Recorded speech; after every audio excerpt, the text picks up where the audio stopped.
Eskom's risky tariff restructure, lessons from Telkom's past mistakes. Eskom, South Africa's primary electricity provider, is on the brink of implementing a significant tariff overhaul that mirrors the ill-fated approach once adopted by Telkom.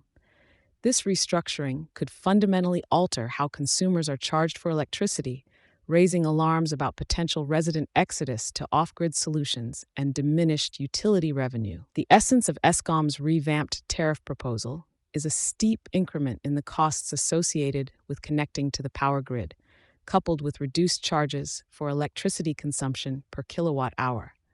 This change is poised particularly to affect smaller, less affluent households and enthusiasts of rooftop solar installations.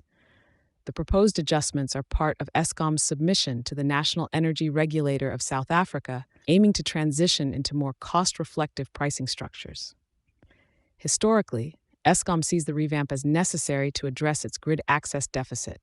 The utility is proposing an increase in grid capacity fees from R225 to R6737 for residential users, suggesting a considerable under-recovery of costs in its current model.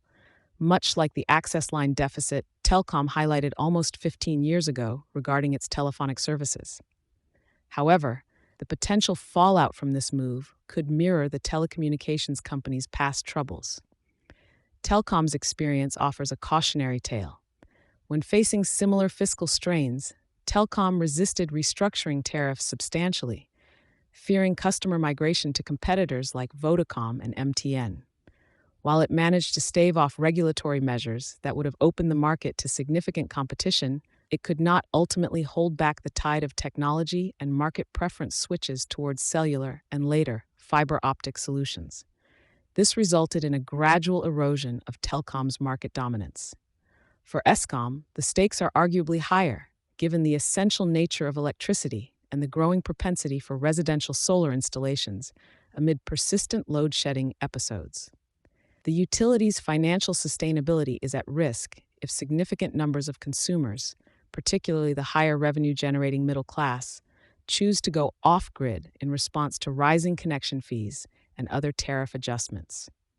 Critically, energy analysts and consumer advocacy groups like the Organization for Undoing Tax Abuse, OUTA, have criticized Eskom for focusing too heavily on tariff adjustments and revenue enhancement rather than on internal efficiency and cost management improvements.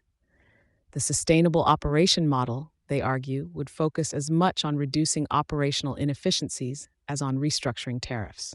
The upcoming decision by the National Energy Regulator on whether to approve Eskom's tariff proposal will be pivotal. It will not only impact Eskom's operations and financial health, but also set a precedent for how utility deficits are managed in a shifting technological and economic landscape in South Africa. Thank you for choosing Satori News.